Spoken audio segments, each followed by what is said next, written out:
Bonjour messieurs, dames, nous attendons encore une trentaine de secondes pour démarrer ce webinaire, le temps que tout le monde nous rejoigne.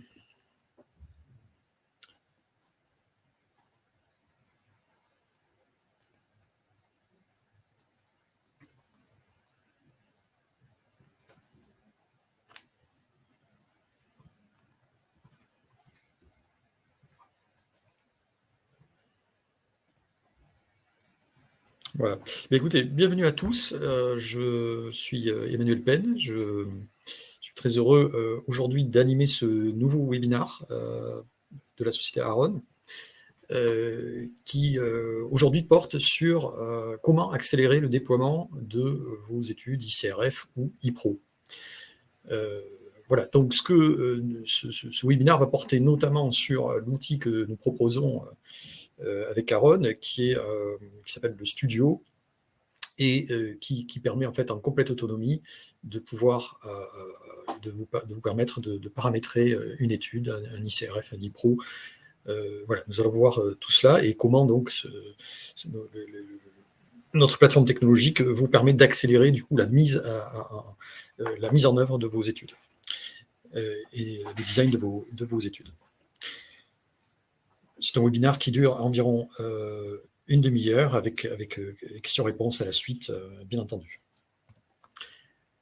Alors, donc comme j'ai dit, je suis Emmanuel Pen, je suis le directeur général d'Aaron et je serai accompagné pour cette session d'Anissé Lipobo, donc, qui est notre responsable commercial, qui notamment nous donnera les questions à la fin, et Alexandre Senot, qui est ingénieur logiciel, donc qui vous fera la présentation de notre plateforme en ligne Aaron Studio, à laquelle vous pourrez accéder directement depuis votre poste à partir de la fin du webinaire ou dans les jours suivants. Voici un agenda des hostilités, hein, si je peux dire. Donc, je reviendrai sur Aaron, qui nous sommes, quelles sont nos solutions, qu'est-ce que Aaron Studio, ensuite nous aurons la démonstration, comment vous pouvez avoir accès à notre DC donc pour un test libre.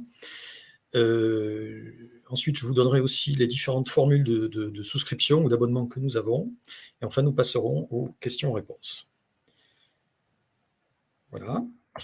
En ce qui concerne justement les questions, vous avez dans l'interface sur laquelle vous êtes en bas un bouton questions. Donc, vous pouvez poser vos questions directement en cliquant sur ce bouton et poser vos différentes questions. Donc, nous les gardons et à la fin du webinaire, elles seront lues et répondues donc, pendant en direct. Vous pouvez aussi passer en mode plein écran, ce qui sera bien mieux pour le confort visuel. Vous avez donc en bas de votre écran aussi un mode plein écran sur lequel vous pouvez passer. Et je vous y encourage évidemment fortement. Voilà. Écoutez, nous allons donc démarrer. Alors, Aaron, nous sommes un éditeur de logiciels français. Nous sommes dédiés aux solutions pour la recherche clinique. Et nous proposons notamment une plateforme qui s'appelle Aaron EDC, une plateforme cloud qui est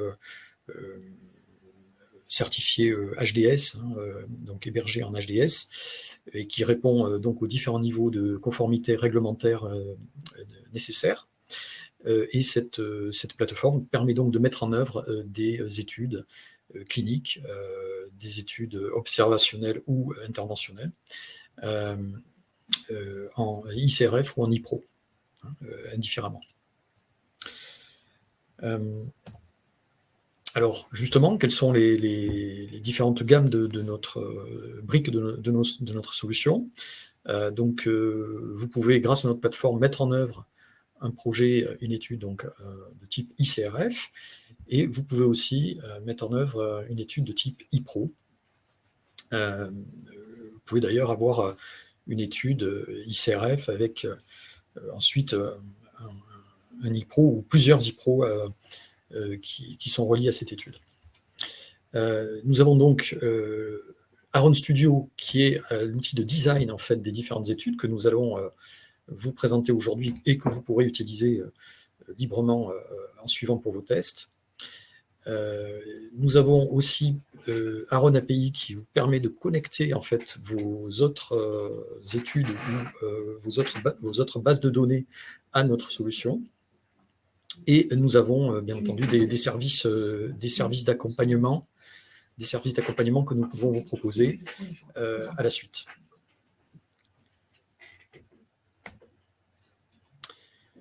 Voilà, donc en ce qui concerne Aaron Studio, en fait, l'outil de design est intégré donc à notre solution. Donc, il s'agit donc d'un outil sur lequel vous pouvez passer directement par un simple bouton. Donc, vous êtes dans un formulaire, vous passez en mode studio assez facilement. Alexandre le montrera tout à l'heure. L'interface est facile d'utilisation, ergonomique, donc vous n'avez pas besoin d'être un spécialiste de l'informatique pour pouvoir l'utiliser. C'est une approche sans code, sans code informatique. Il y a effectivement une petite formation à avoir, mais qui est assez rapide. Et nous travaillons en mode qu'on appelle WYSIWYG, c'est-à-dire what you see is what you get, ce que vous voyez, ce que vous faites, c'est ce que vous voyez, en quelque sorte. Donc, vous avez le résultat directement à l'écran de ce que vous faites. Vous faites le design et vous avez le résultat directement qui apparaît. Donc, le paramétrage se fait facilement, se fait rapidement aussi. C'est quelques heures à maximum 2-3 jours, test compris, si vous voulez, pour paramétrer une étude. Nous avons aussi des contrôles de cohérence qui sont intégrés, c'est-à-dire que l'outil de design permet aussi de paramétrer l'ensemble des règles de cohérence sur les questions, sur les enchaînements. Nous avons aussi une gestion des workflows ou des processus qui permet de dire quel est l'enchaînement des différentes étapes. Voilà. Et notre outil permet aussi d'avoir un seul projet, mais qui est multiplateforme. Donc, si vous avez besoin que votre étude soit disponible sur des PC, mais aussi sur des tablettes, sur des téléphones portables, etc., l'outil permet, évidemment, puisque nos développements sont nativement responsifs. Nous travaillons aussi sur une approche zéro bug, ce qui veut dire que en fait, vous travaillez sur un outil qui est testé automatiquement tous les jours, et ce que vous paramétrez dans le design en fait n'est pas du nouveau code. Donc en fait, tout cela est déjà testé et approuvé sans bug. Donc au final, c'est un outil qui vraiment va vous permettre de réduire vos délais de mise en place des études et surtout de prévoir les délais. C'est-à-dire qu'en fonction de votre étude, nous pourrons estimer, ou vous pourrez vous-même estimer d'ailleurs après un moment, le délai de réalisation du paramétrage et vous savez à quoi vous en tenir. J'ajouterai que cet outil, donc Aaron Studio et Aaron EDC de manière générale, vous permet d'avoir une maintenance facilitée en fait, de vos études. C'est-à-dire que si vous avez besoin de faire évoluer ces études, par exemple, rajouter une visite ou modifier éventuellement une question ou une règle de cohérence, c'est quelque chose qui peut être fait de manière très simple et rapide.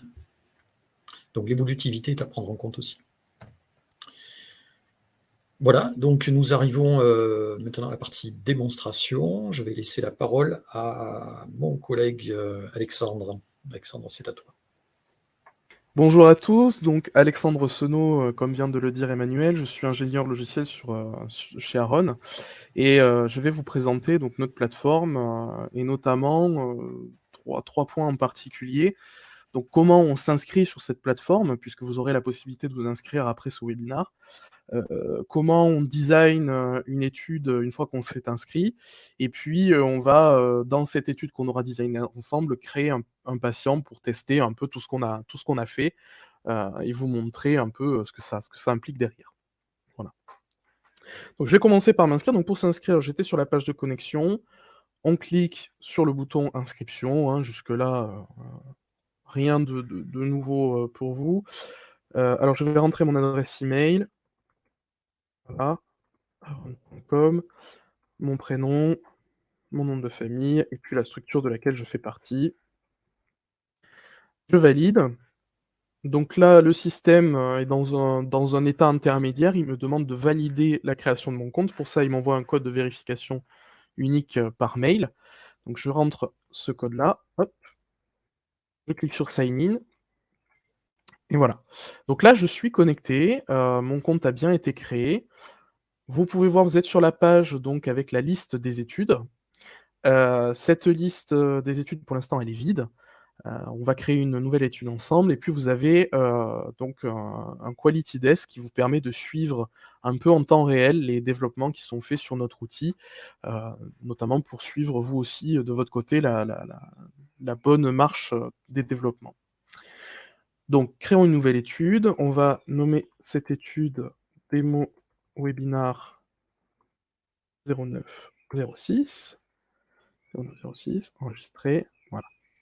Donc mon étude est créée, je vais rentrer sur l'étude, et on va voir ensemble comment on modifie ça. Alors rapidement, pour ceux qui ne connaissent pas la plateforme, qui ne l'ont jamais vue, je vais faire le tour des écrans. Alors, on va faire ça très rapidement. Donc vous avez un tableau de bord qui vous permet de suivre un peu toutes les variables que vous aurez sélectionnées. Vous avez la liste des patients sur laquelle on était juste avant, qui vous permet d'avoir la liste de vos patients et un petit résumé en format tableau. Vous avez le monitoring qui vous permet de voir tous les messages qui remontent de votre formulaire. Vous verrez, on a des contrôles automatiques, on a des règles qu'on peut mettre en place pendant qu'on design l'étude, donc on le fera ensemble. Vous avez la possibilité d'ajouter des documents qui sont accessibles par les participants à l'étude, donc investigateurs, un peu tout le monde. Et puis, donc, une petite fonction d'export pour ceux qui en auraient besoin. Et puis après, donc, la partie administration de l'étude, des centres et des utilisateurs.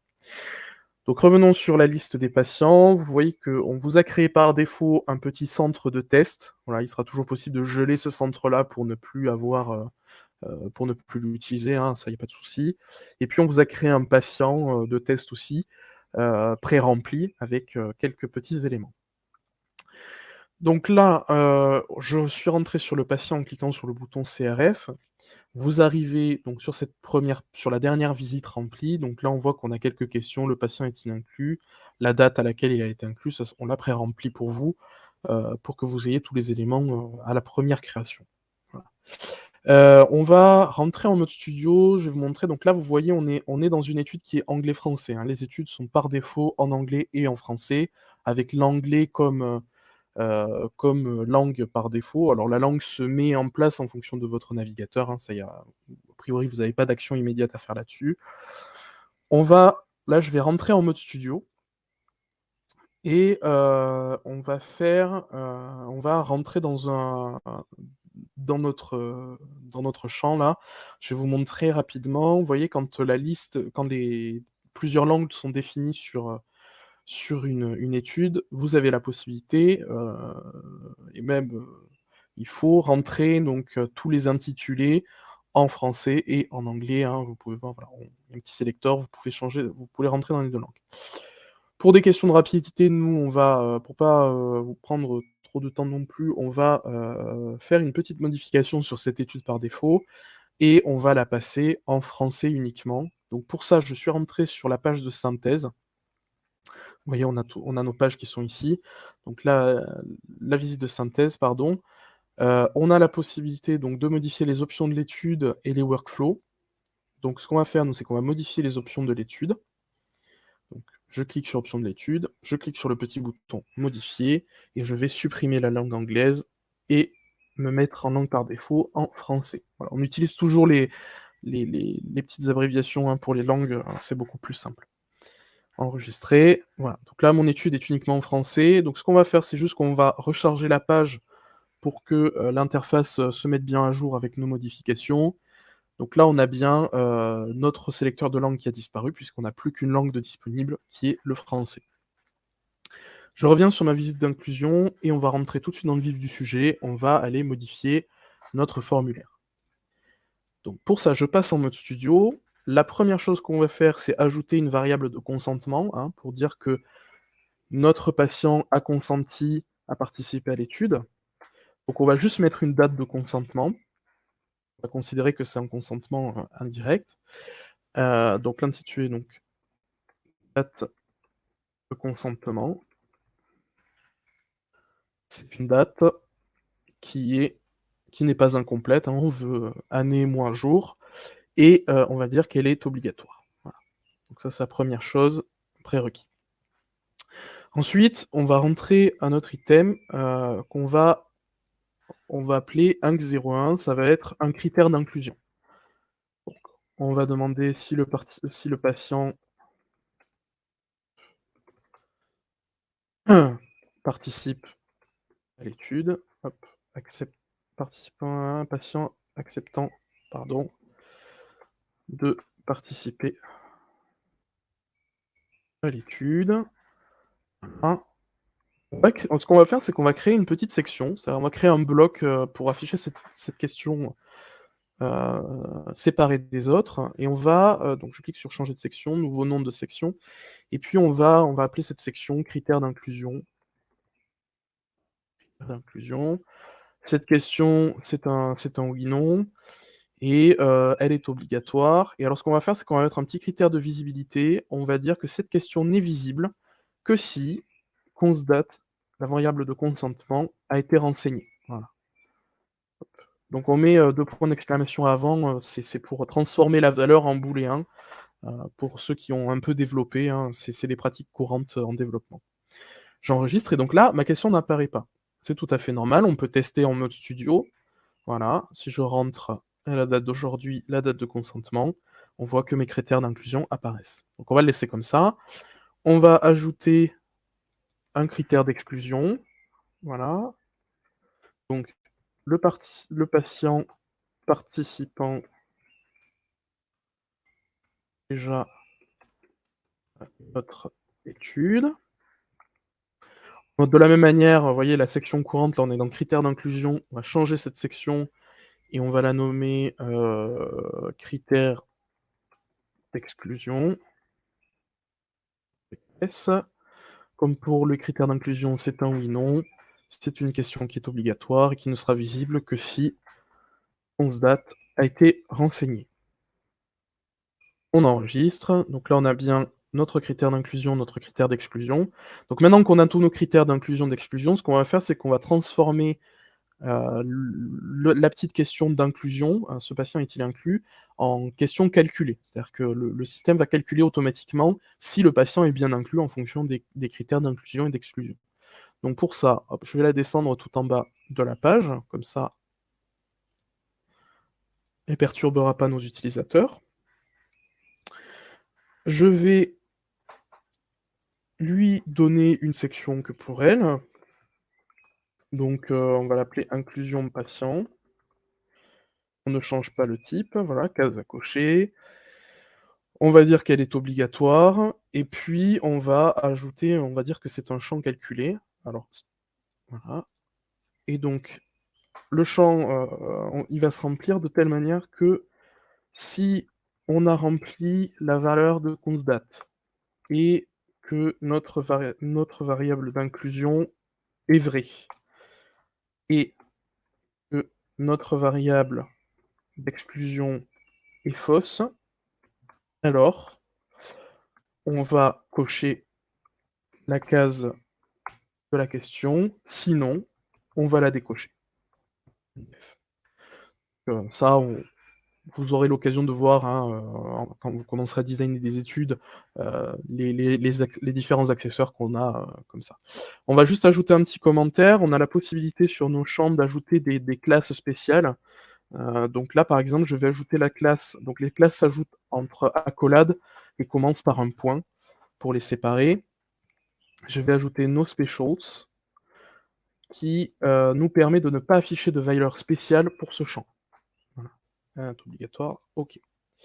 Donc là, on peut tester tout de suite. On va, hop, mettre oui pour les critères d'inclusion, non pour les critères d'exclusion. Notre champ se remplit bien avec les critères, le critère qu'on a mis dans la méthode de calcul. On est bon pour cette visite. Donc là, on a bien une visite d'inclusion qui est complète. On va créer une nouvelle visite. Donc on va lui donner le code vis1.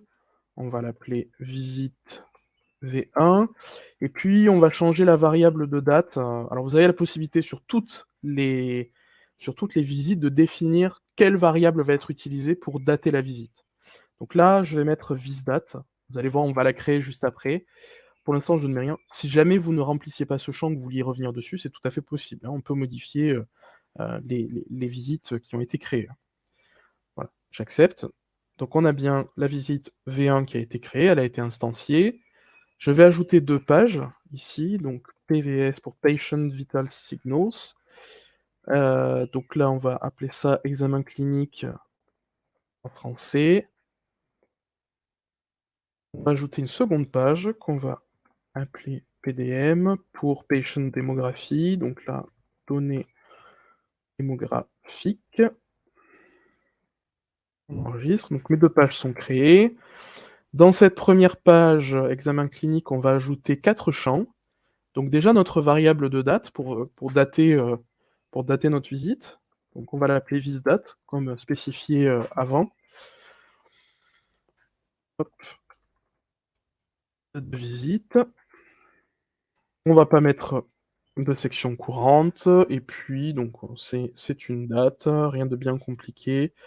Elle est obligatoire, et puis on va la limiter dans le temps, c'est-à-dire qu'on va dire que les visites doivent se passer entre 2022 01 01, le 1er janvier 2022. On utilise la notation internationale entre dièses pour entre hashtags pour les dates. Et puis on va dire que ça va jusqu'à aujourd'hui, hein, donc on va dire le 09 06 09, pardon. On n'a pas besoin d'inclure les limites, pardon, puisqu'on travaille avec des dates. Les dates, par défaut, les limites sont incluses. Hop, j'enregistre. Voilà, donc là on a notre date de visite qui a été créée. On va maintenant créer, on va demander la taille de notre patient. Voilà, c'est des questions basiques, hein. Donc c'est un entier avec comme unité des centimètres. Elle n'est pas obligatoire, par contre elle doit être comprise entre 150 et 210 centimètres inclus. On enregistre. On va demander son poids. C'est une visite que fait n'importe quel médecin, hein. On est sur des données classiques. Donc, le poids, qui est aussi un entier, avec une unité en kilogrammes. On va dire qu'elle n'est pas obligatoire, par contre elle est comprise entre 50 et 110 kg pour notre échantillon. On inclut les limites aussi, on enregistre. Voilà. Et donc maintenant qu'on a ces informations, finalement ce qu'on peut ajouter, c'est le calcul de l'IMC. Voilà. On peut décider que on veut le calcul de l'IMC. Donc on va nommer la variable avec le nom anglais, et puis en français, IMC. Donc l'IMC, c'est un nombre à virgule qui a comme unité donc, des kilogrammes par mètre carré. On va en faire un champ calculé, puisqu'en fait, on va faire en sorte que l'IMC soit calculé automatiquement, que le médecin qui a rempli ce formulaire-là n'ait pas à remplir, n'ait pas à calculer lui-même l'IMC. Donc on connaît la formule, hein, donc c'est le poids divisé par la taille en mètres au carré. Voilà. On aurait pu demander la taille en mètres, hein, directement. C'est des choix après de conception, vous avez toute liberté sur ces choses-là. Divisé par la taille au carré. Donc là, on doit être bon. Ah oui, non, ce qu'on va ajouter, c'est qu'on va ajouter aussi que là, on ne veut pas de valeur spéciale sur ce champ-là, de la même manière que pour les champs calculés qu'on a fait précédemment. Et puis, on ne veut pas que la virgule s'affiche dans le calcul, donc on va mettre une précision décimale à 0. Voilà, comme ça on n'aura que les unités. Voilà, donc là on devrait être pas mal enregistré. Donc je peux tester tout de suite. Alors, je vais entrer, voilà, une date de visite. Pardon. Donc, on va dire qu'il fait 180 centimètres. On va dire qu'il fait un bon 90 kilos. Et donc voilà, on a bien l'IMC qui est calculé, hein, ça correspond a priori bien. On va maintenant s'intéresser aux données démographiques. Donc pour ça, on va rentrer l'âge, savoir à quel patient on a affaire. On va pas mettre de section, toujours pareil. Donc l'âge, c'est un entier. C'est un entier qui est en années. Voilà, on est limité en années. Qu'est-ce qu'on va lui mettre d'autre? Donc c'est un champ qui est requis. C'est compris entre 1 et 99 ans compris. Puis ce qu'on va faire, c'est qu'on a envie que dans la liste des patients, finalement, tous nos patients, qu'on ait l'âge qui a été rentré, qui soit affiché pour tous nos patients. Donc pour ça, on a la petite option épingle, donc on la coche, et puis on va nommer notre épingle âge. Voilà. On lui donne un nom. Vous verrez après, quand on créera notre patient et qu'on le remplira, vous verrez quel effet ça a sur la liste des patients. Je valide, donc j'ai bien un âge compris entre 1 et 99 ans, et qui est obligatoire. On va rentrer maintenant le sexe du patient. Ah. Donc ça, c'est une liste de choix avec, pour l'instant, 2 choix. Homme, femme. Ah. C'est un champ finalement qui est requis. Pas d'autres options a priori, mais par contre, on veut aussi l'afficher dans la liste des patients, dans le résumé sur la liste des patients. Donc on peut créer une épingle avec cette variable-là. J'enregistre. Voilà. Donc là, a priori, tout est créé pour cette visite-là. On a une visite, une petite première visite pour un patient.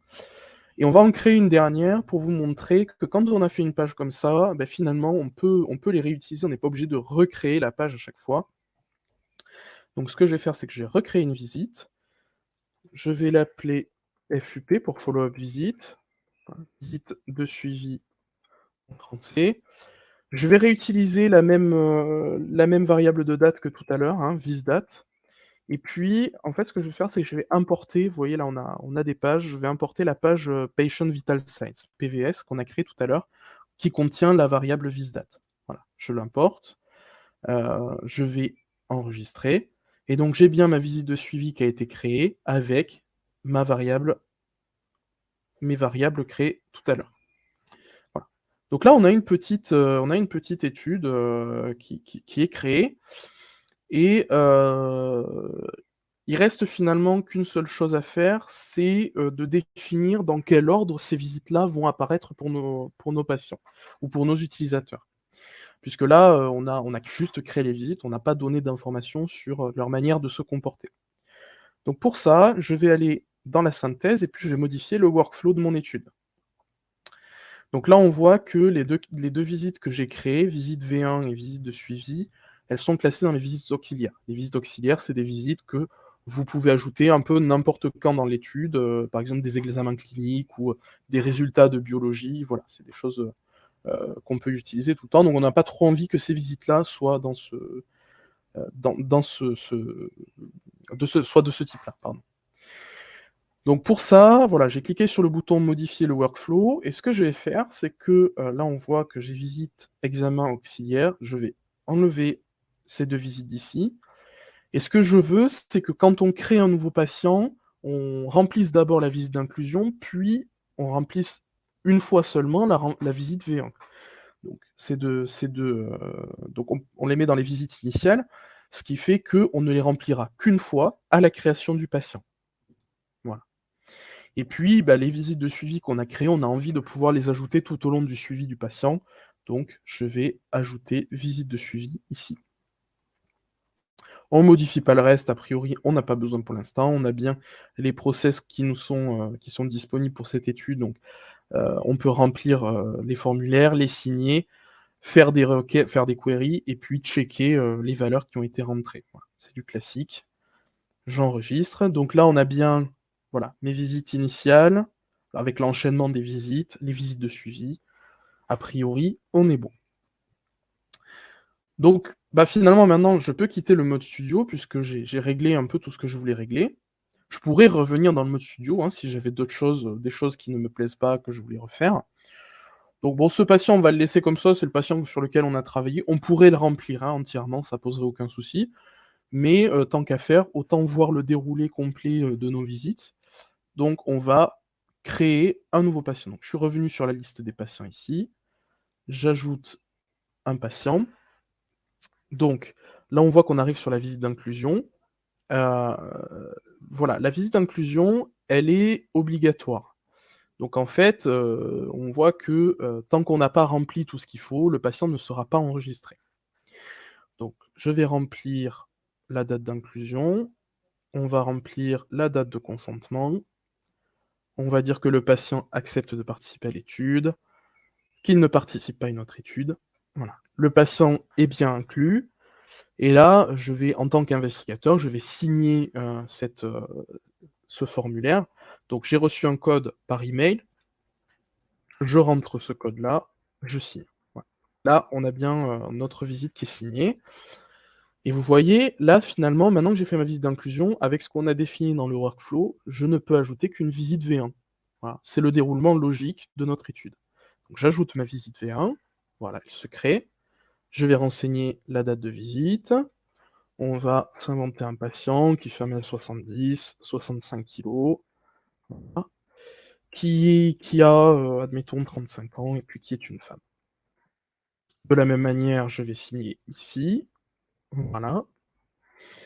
Et là, maintenant que j'ai rempli mes 2 visites initiales, et ben j'ai mes visites de suivi qui sont disponibles, je peux en ajouter autant que je veux. Voilà. Donc là, de la même manière, hop, 170, 68 kg, voilà.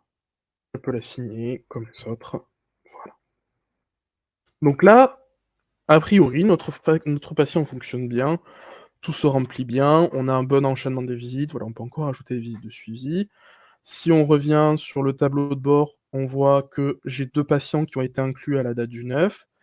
Et puis, si on va sur la liste des patients, voilà, les pins qu'on avait, les étiquettes qu'on avait créées pour la liste des patients, on voit que pour le premier patient qu'on a modifié, on n'a pas rempli ces informations-là, donc elles sont disponibles, mais elles sont vides. Par contre, pour le patient qu'on vient de créer, qui a été rempli correctement, eh bien, on a bien l'âge et le sexe qui sont remplis.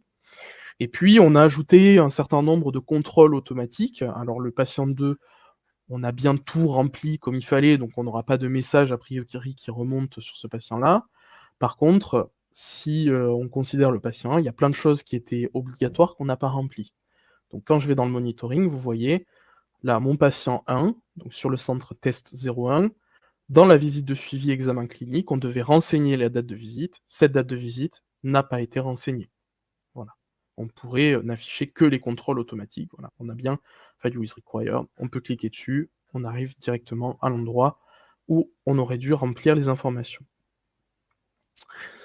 Voilà. Je pense que j'ai fait le tour de ces fonctionnalités de création et de test de patients. J'espère que cette petite démonstration vous aura plu et puis vous permettra de mieux voir ce qu'on est capable de faire avec notre outil. Et puis je vais laisser la parole à Emmanuel qui va continuer cette présentation. Et puis à la fin, je serai disponible pour répondre à vos questions. Ben, merci Alexandre, c'était très clair, j'espère. En tout cas, je pense que ça vous a montré comment il était facile à partir de zéro de créer une étude, de rajouter des champs, de rajouter des règles, de rajouter des enchaînements. Évidemment, on n'a pas pu tout vous montrer. Par exemple, on a une fonction qui permet très facilement d'exporter et d'importer un paramétrage. Donc, vous pouvez, à partir d'une étude que vous avez paramétrée, en créer d'autres qui sont identiques ou qui sont proches et puis les modifier. Donc ça se fait aussi très facilement. Et je pense aussi que ce qui ressort, Alexandre, de ta présentation, c'est cette facilité qu'on a à voir le résultat tout de suite, en fait, puisqu'on est Alors, on est dans un environnement évidemment de pré-production, hein, mais on peut tout de suite voir à quoi ressemble ce qu'on a paramétré, quel est le comportement, remplir les champs. Voilà, donc je pense que tout ça est bien apparu. Alors, donc, si cela vous a plu et si vous souhaitez tester vous-même notre logiciel, hein, paramétrer une étude que vous avez, alors en mode test évidemment, c'est possible. Vous avez donc ici directement depuis notre site internet le lien pour pouvoir le faire, hein, donc, à travers la page demande de démo. En fait, vous avez un lien qui est testé gratuitement notre DC. Voilà, et donc à partir de là, vous pouvez vous enregistrer et puis vous pouvez commencer à paramétrer et travailler sur votre étude. Donc tout ceci est disponible déjà, vous pouvez le tester dès aujourd'hui ou quand vous le souhaitez. Je vais aussi vous parler de la façon donc si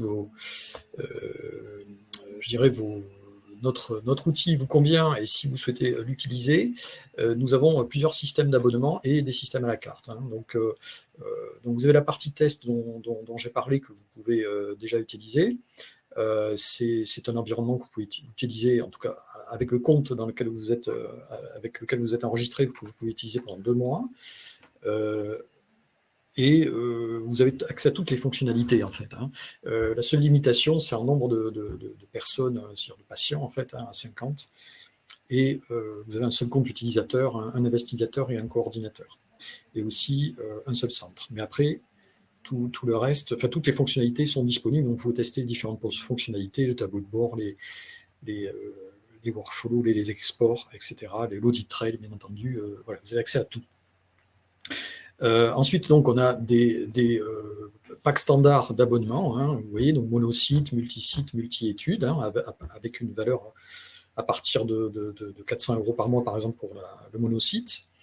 Ce qu'il faut voir aussi, c'est que nous avons la possibilité de faire un abonnement à la carte, parce que vous avez peut-être parfois des études ou des configurations qui ne rentrent pas dans ces packs standards, donc on a tout à fait la possibilité de travailler sur des packages spécifiques, hein, et de vous faire une offre spécifique.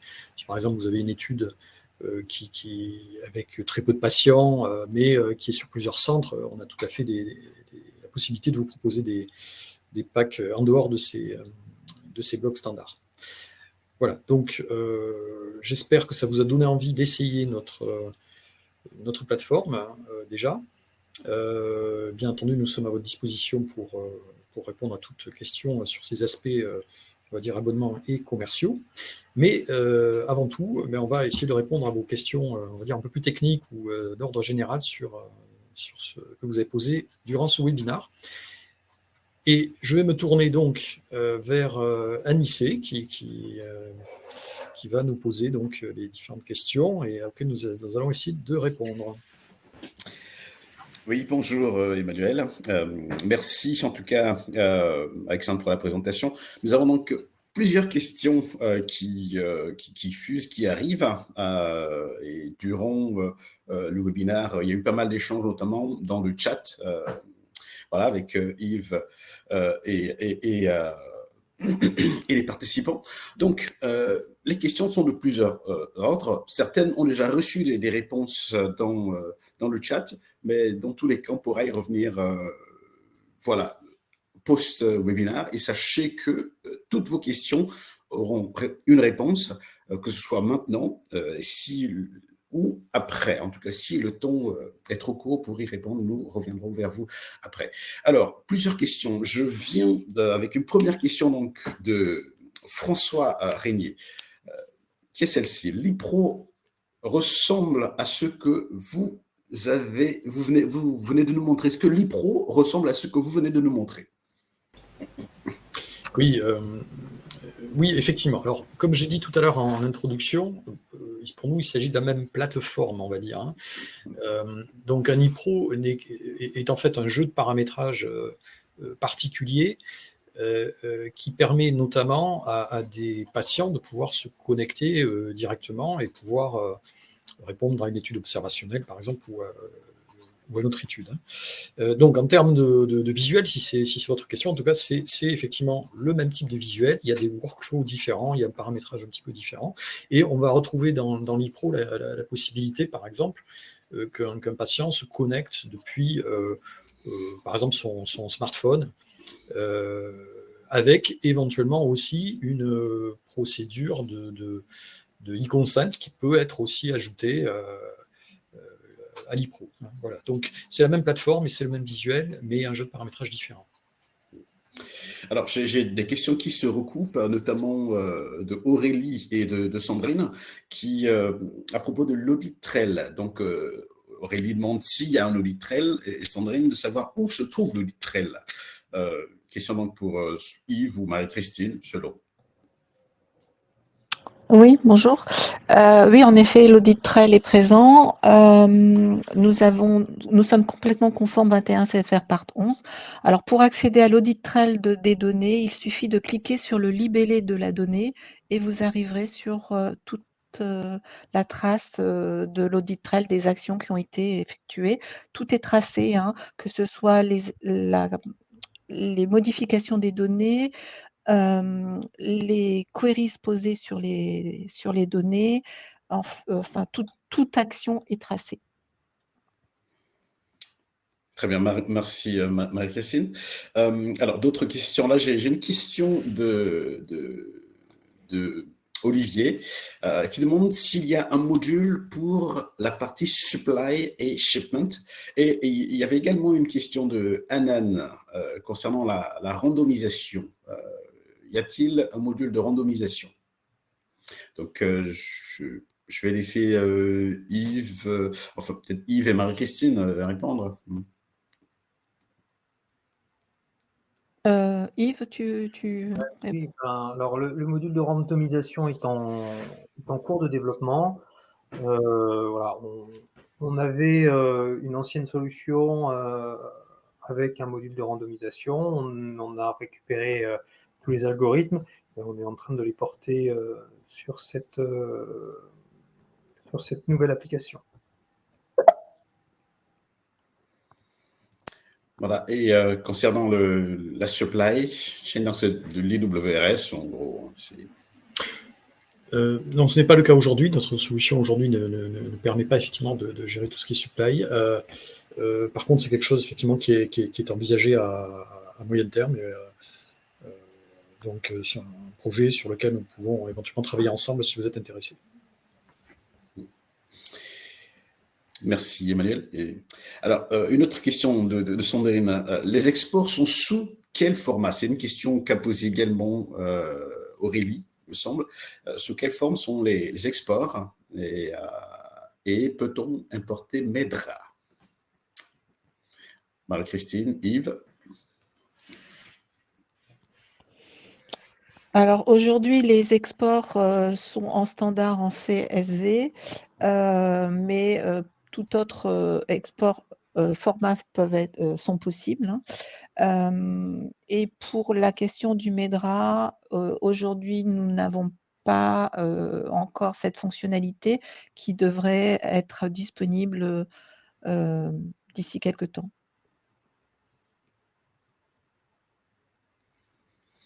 Merci Marie-Christine. Et alors, j'ai une question de Francis, en fait, qui est très longue. Comment Aaron gère l'accès aux données? Par exemple, dans le cadre d'une étude multisite, pouvoir faire en sorte que chaque site ne voit pas les données, ne voit que les données qui le concernent, ou même au sein d'un même site, créer différentes équipes qui ont une vue différente sur les données des patients. Comment Aaron gère-t-il cela? Question pour Yves.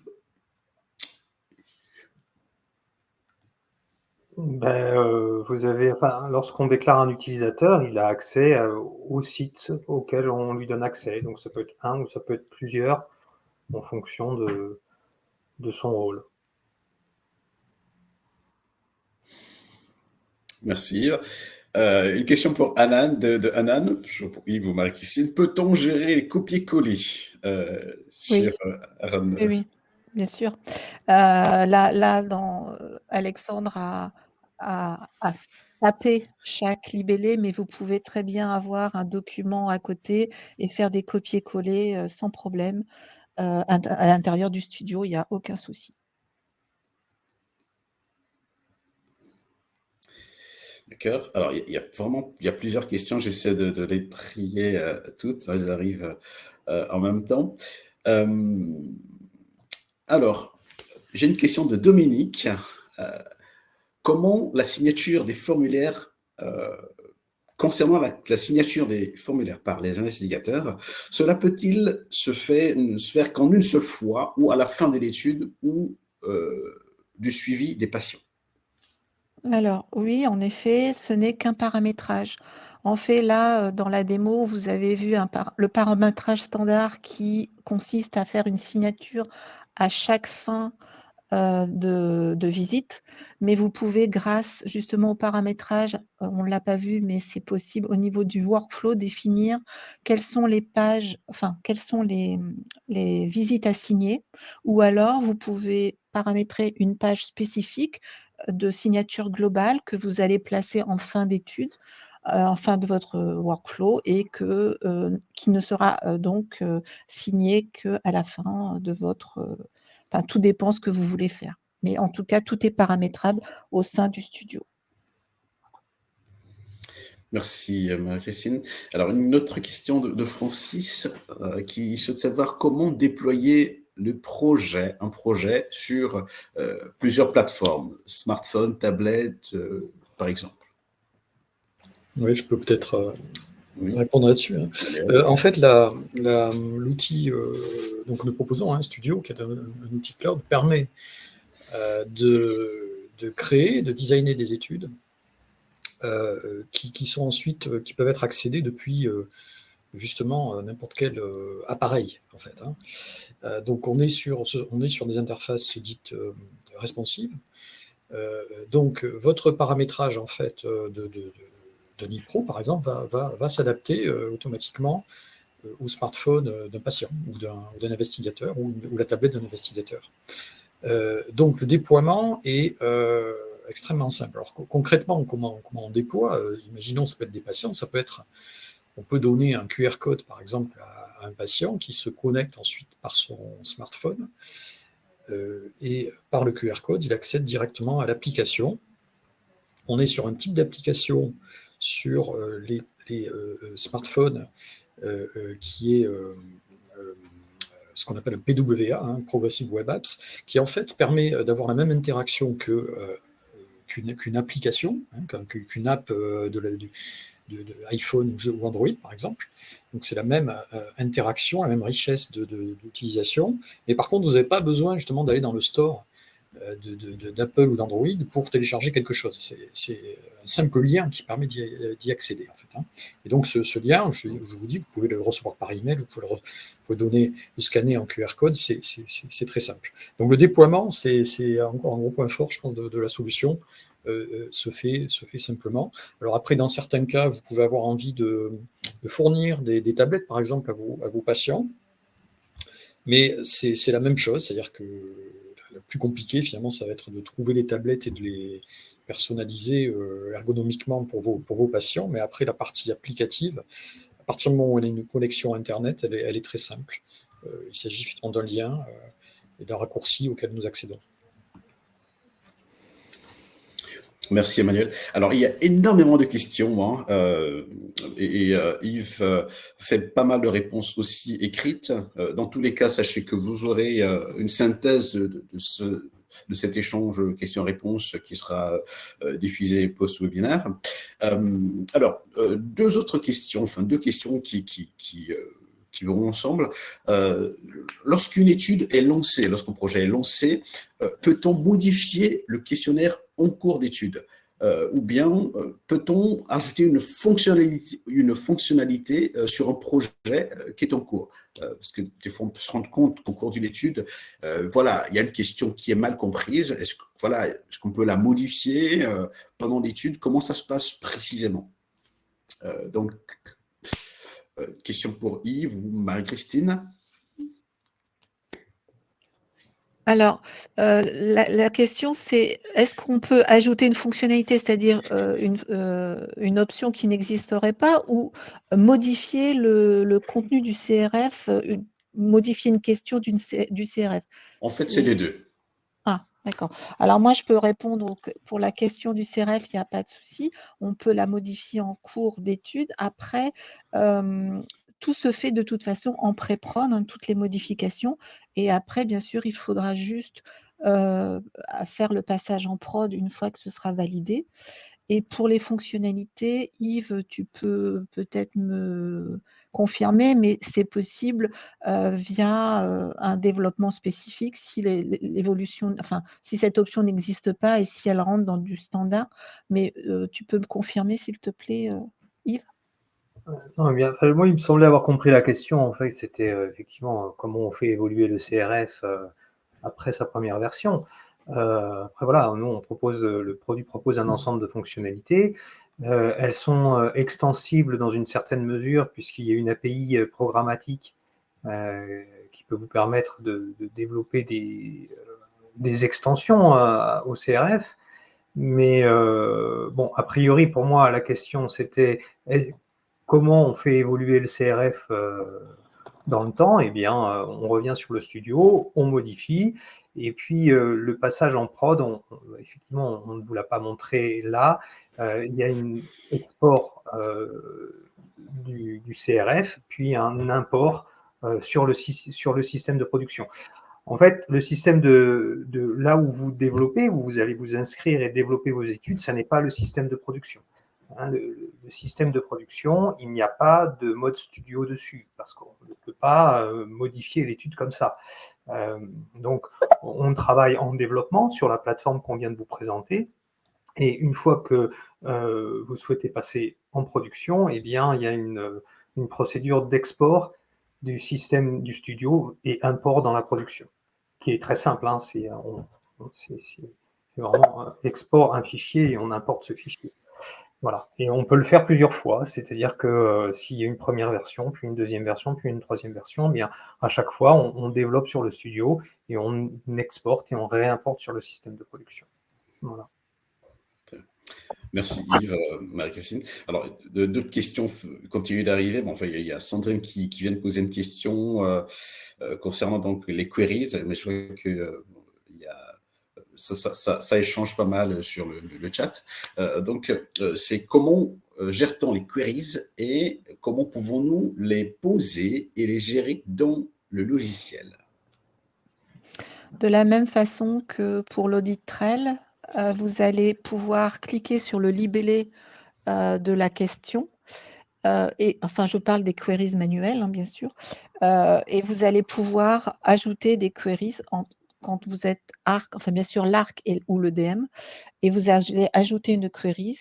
Une fois que la query sera posée, l'investigateur pourra, s'il le souhaite, voir les queries ouvertes via le tableau de bord où sont listées les queries, ouvertes et dans l'option monitoring également et il pourra y répondre soit en cliquant sur l'option monitoring comme l'a fait dans la démo à partir de la liste ou alors quand l'investigateur sera dans le CRF, il verra aussi grâce à une petite icône, de queries, qu'il y a une queries de poser et il pourra y répondre également, pareil en cliquant sur cette icône ou sur le libellé et il arrivera exactement au même endroit. Il aura la possibilité de modifier sa donnée si elle est à modifier ou de dire qu'il garde la valeur actuelle et dans les 2 cas, il sera obligé de justifier et comme je vous l'ai dit tout à l'heure, tout sera tracé dans l'audit trail. Merci Marie-Christine. Donc, une autre question de Aurélie. Peut-on paramétrer et envoyer des queries depuis un contrôle de cohérence? Marie-Christine? Excusez-moi, j'ai pas bien entendu. Peut-on paramétrer et envoyer des queries depuis un contrôle de cohérence?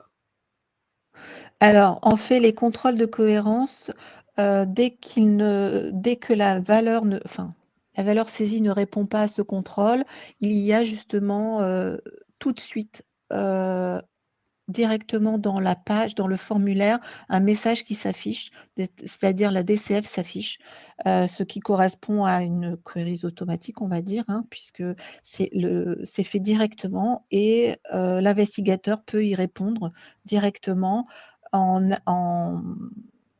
soit en laissant ouverte ce message et pouvant modifier bien sûr la donnée si elle n'est pas correcte, si elle est à corriger, et c'est tracé aussi dans l'audit trail, ou alors il peut confirmer la valeur en cliquant sur le message et ce sera aussi tracé dans l'audit trail.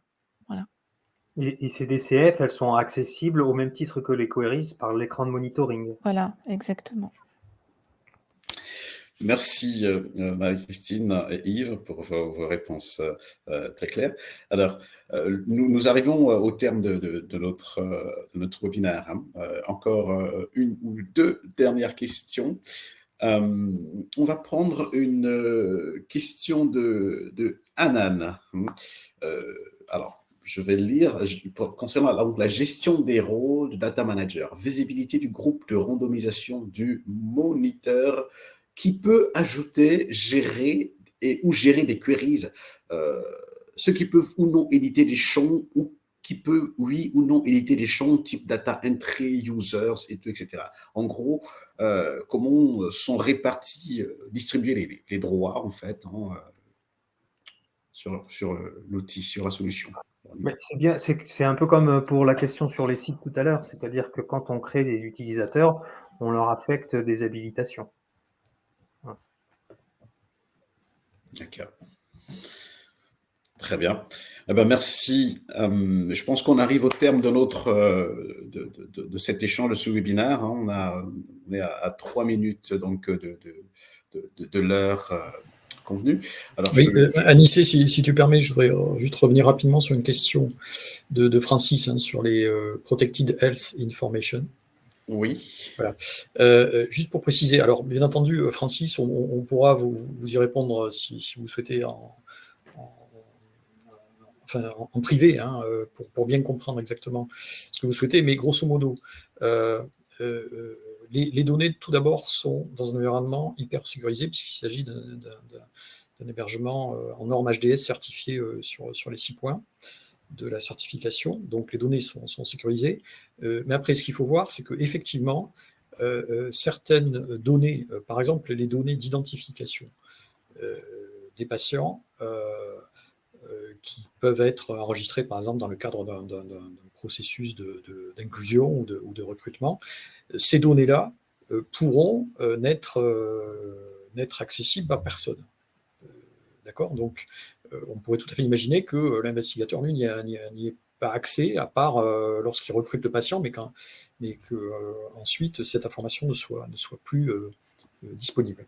Voilà. Donc, il est tout à fait possible que certaines informations sont bien entendu protégées, mais en plus, leur accès est limité, éventuellement uniquement aux patients, ou en tout cas à des utilisateurs particuliers.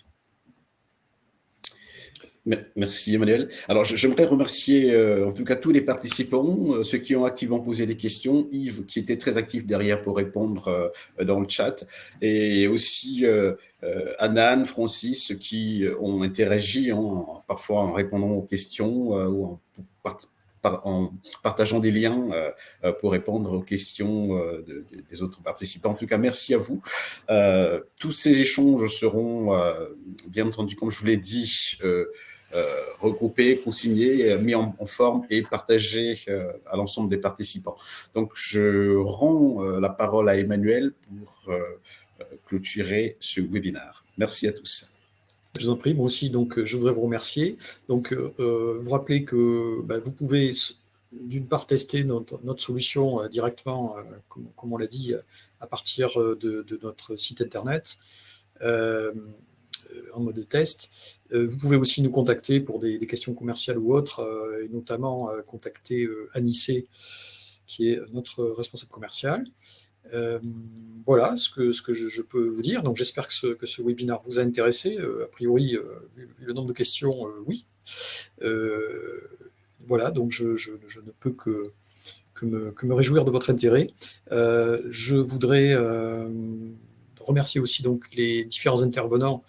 Je suis désolé, je n'ai pas présenté tout le monde. Donc il y avait notamment Yves Darmaillac, notre directeur technique, ou Marie-Christine Prêtre, qui est notre product owner, et bien entendu Alexandre Senot, qui nous a fait une belle démonstration de l'outil. Voilà, merci à vous tous. Et à Manon aussi pour la préparation de ce webinaire. Et puis bien entendu aux participants, c'est pour vous que nous faisons ça. Donc merci de votre participation. Et je vous dis donc à bientôt, et je vous souhaite une très bonne journée.